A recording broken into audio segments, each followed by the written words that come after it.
Bon, cette place, elle s'appelle la place du Général de Gaulle, mais tout le monde l'appelle Grand Place. Ouais. Moi, ce que j'aime, c'est que cette place, elle est dominée par 4 femmes. Alors là, on a la déesse en son centre, qui commémore le siège de Lille par les Autrichiens en 1792. Si tu lèves un peu les yeux, là-bas, on a 3 grâces. Extraordinaire. Depuis ma plus tendre enfance, je passe et je lève la tête et je regarde les 3 grâces.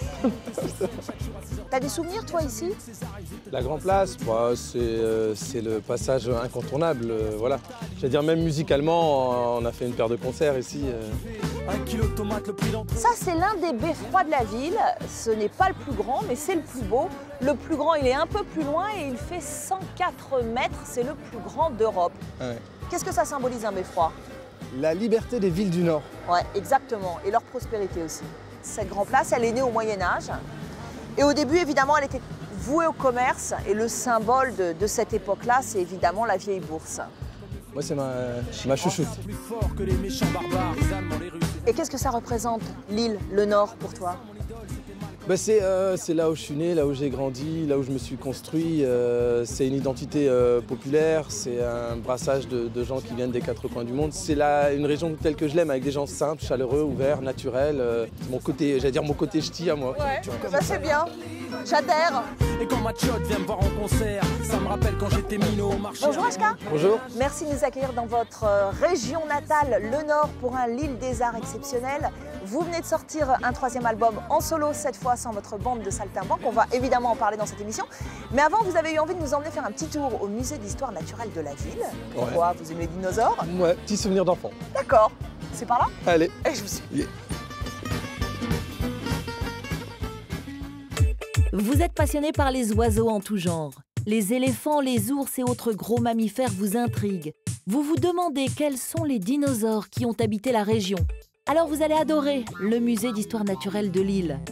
Cette institution impressionne par la richesse de sa collection, par ses squelettes de cachalots et de baleines suspendues, par ses insectes et ses araignées qu'on peut contempler de près. Ici, on largue les amarres. Bonjour. Pour un voyage à travers le temps et les continents. Vous les avez trouvés où, ces squelettes? Est-ce qu'il y a des animaux de la région? Il y a beaucoup d'animaux de la région. On peut aller voir les dinosaures, par exemple. Alors allons-y, on vous suit. Je comprends pas, ce sont des dinosaures de la région. Ce sont des dinosaures de la région, Des effectivement. ch'tis, alors des dinosaures ch'tis. Et comment sait-on que ces dinosaures étaient peu présents dans la région? En fait, parce qu'on trouve des morceaux de dinosaures. En l'occurrence, vous avez ici, dans cette vitrine, des morceaux de dinosaures qui ont été trouvés dans des fouilles, ou aussi ici, par exemple. Là, notamment, il y a des griffes, des dents, des vertèbres. Et après, c'est un petit peu le jeu du puzzle, hein. Vous mettez les morceaux ensemble et ça vous permet de reconstituer l'animal. Et donc, voilà, une sculpture de mégalosaure. Bon, toi, t'étais plutôt, quand t'étais petit, course de voiture ou bataille de dinosaures? En tout cas, je garde vraiment un excellent souvenir de ce voyage scolaire qu'on avait fait ici. Et ça m'avait marqué, ouais, cet accueil-là. Ouais. Cachalot, la baleine, l'éléphant. Parce que bon, on était un peu plus petits, donc il était encore bien plus impressionnant. Ouais. Et ouais. C'est impressionnant. Tu le mettrais dans ton salon? Non.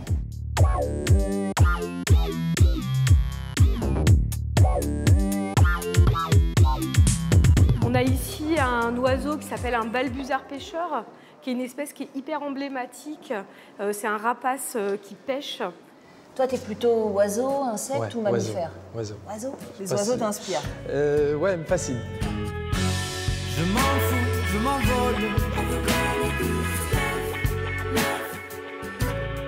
Après, on a des spécimens dans cette grande vitrine qui est ici depuis presque 100 ans hein, maintenant dans le musée.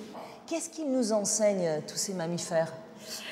Au-delà de l'aspect de beauté, de diversité qui est frappante hein, entre la girafe et la toute petite civette, c'est aussi la question de comment est-ce qu'aujourd'hui on vit avec les animaux. Beaucoup de ces espèces sont en voie de disparition parce qu'on fait disparaître leur milieu. Et voilà, quel impact nous on a sur le monde, quel lien on a avec les animaux, on les tue, on les fait disparaître. C'est ces questions-là, vraiment, voilà. Quelle est la place de l'homme et quelle est la place que lui s'octroie, parce que voilà, il prend facilement de la place et puis comme tu disais, voilà, il chasse, il tue, il mange, enfin, comme si l'ensemble de la faune et de la flore était à son service, quoi, et comme si il n'y avait que lui et son propre petit destin entre guillemets qui comptait. Donc c'est bien de se resituer dans cette histoire-là, c'est notre histoire, celle des mammifères. Bon, bah, c'était un beau voyage que tu nous as fait faire là. Hein ? Je m'en fous, je m'envole.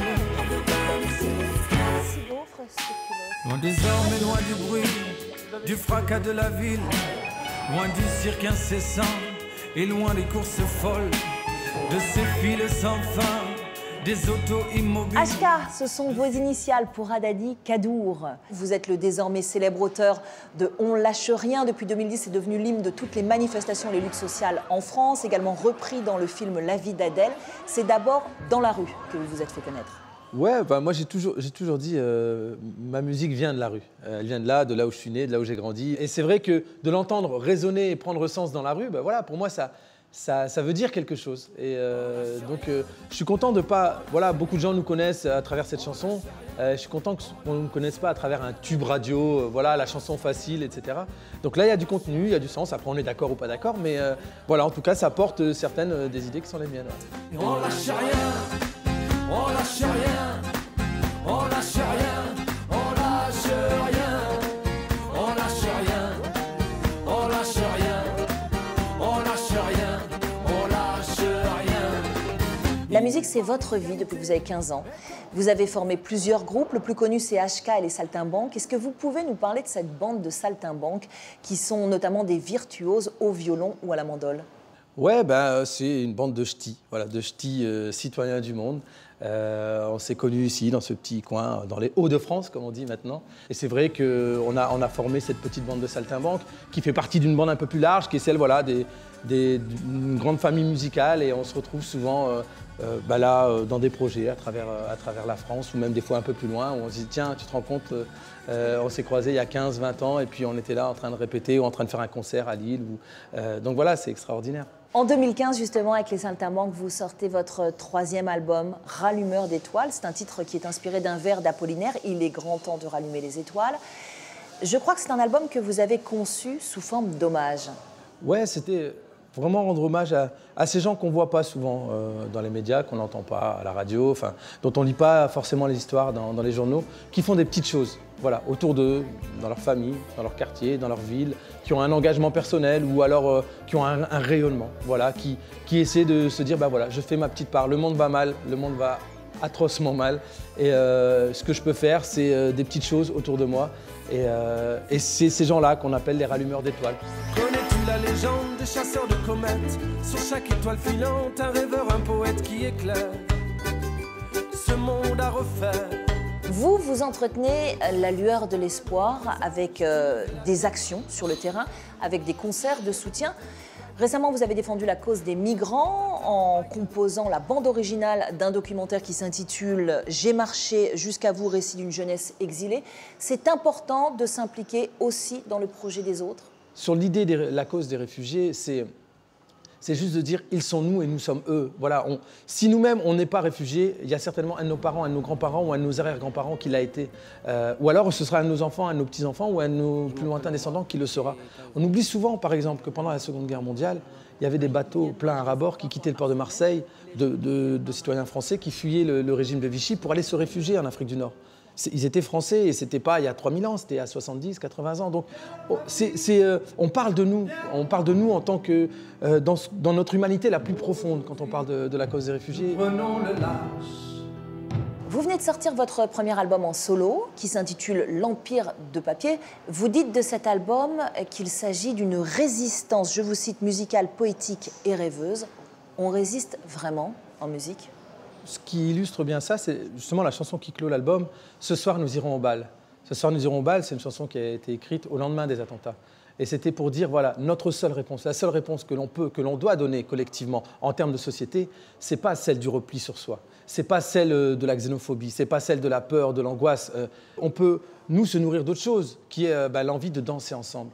Et j'aime bien cette expression-là, danser ensemble, parce que c'est bien plus fort que vivre ensemble. On peut vivre ensemble en étant côte à côte, peut-être même dos à dos, en se tolérant vaguement. Non, danser ensemble, c'est faire un pas vers l'autre. Et dans ces moments-là, c'est tellement plus difficile d'aller vers l'autre. Et en même temps, c'est le chemin qu'on doit prendre aujourd'hui. Donc c'est une illustration d'une résistance rêveuse, d'une résistance dansante et fraternelle.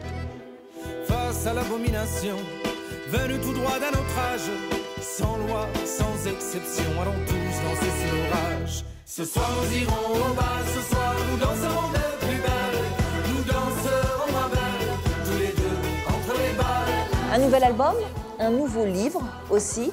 Vous sortez un troisième roman qui s'intitule Le cœur à l'outrage. Où nous emmène votre plume cette fois-ci? Il nous emmène justement dans ce Paris du 13 novembre 2015. Un jeune couple qui sont à une terrasse d'un de ces cafés où un fou va arriver et va canarder et où aura lieu un des carnages, j'allais dire, le plus sanglant que nous on ait connu, que notre génération ait connu ici en France. Et la question qui est posée dans cet ouvrage, c'est ça, c'est est-ce que cette période-là va nous voir nous séparer ou nous rapprocher. Voilà, c'est vraiment le développement de toute cette histoire-là, toutes ces questions qui se posent à nous en tant qu'individus et en tant que société. J'ai l'impression que depuis quelques années, votre engagement est davantage poétique. On est moins dans une forme de militantisme dur.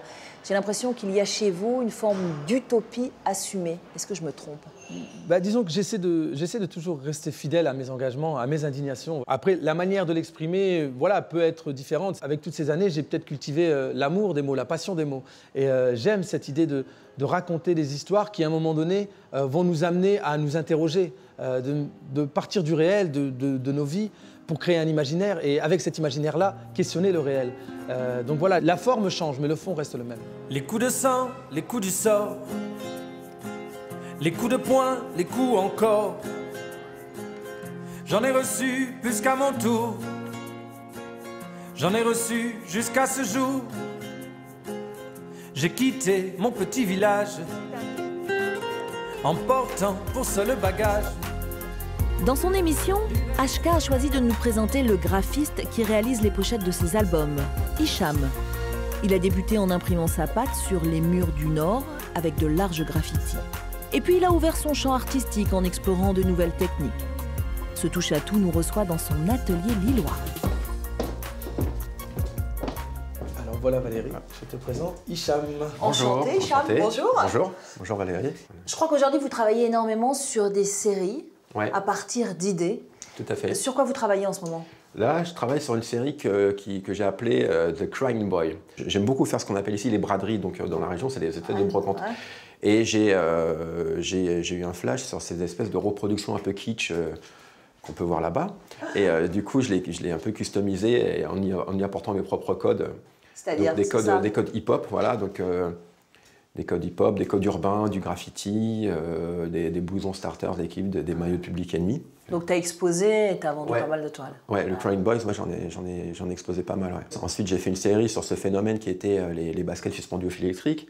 Oui, alors ça, je crois que vous vous êtes inspiré de ce journaliste irakien qui a lancé sa chaussure à la tête de George Bush. Voilà, tout à fait. Ça m'a. Ouais, en fait, moi, j'aime bien créer des liens plus ou moins conscients entre les choses. Alors, il y a ce journaliste irakien qui a balancé sa godasse sur George Bush.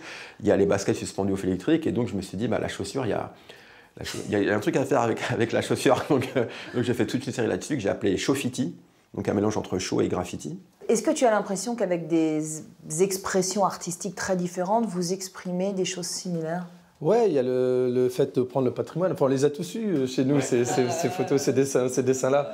Et donc voilà, de reprendre quelque chose qui est du patrimoine commun, public, et de le retravailler à sa sauce, de lui redonner une deuxième vie, une nouvelle vie et un nouveau sens. Voilà, on fait la même chose, nous, avec les mots, avec la musique, et Hicham par le dessin.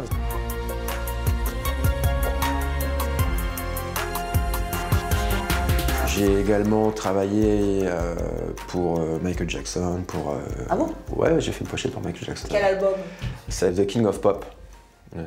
The King of Pop, c'est toi l'affiche? Ouais. Pas mal, hein? Ouais, puis il a fait des petits artistes comme ça, et puis après... après, il a fait des grands artistes comme toi. Ouais. Et voilà, c'est ça. Et c'est maintenant l'heure de soumettre HK à notre questionnaire du Lille des Arts.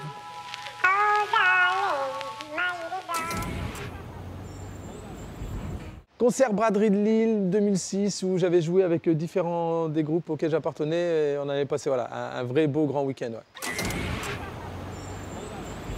Moi j'aurais dit le moule frites, c'est plus facile à dire, moule frites.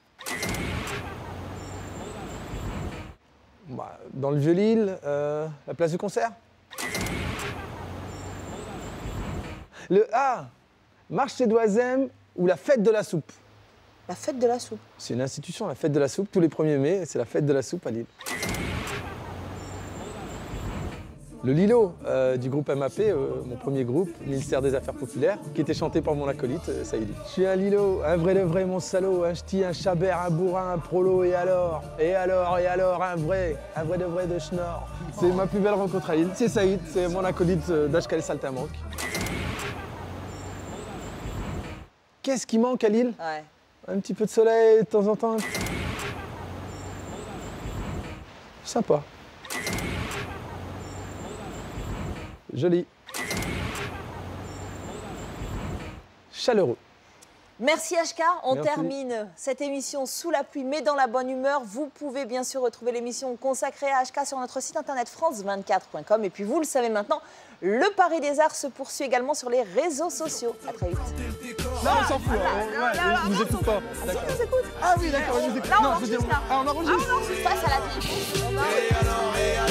Désolé. Grand comédien devant l'éternel, on peut voir aux Oscars, aux César, aux Golden Globes, aux Golden Grams, tout.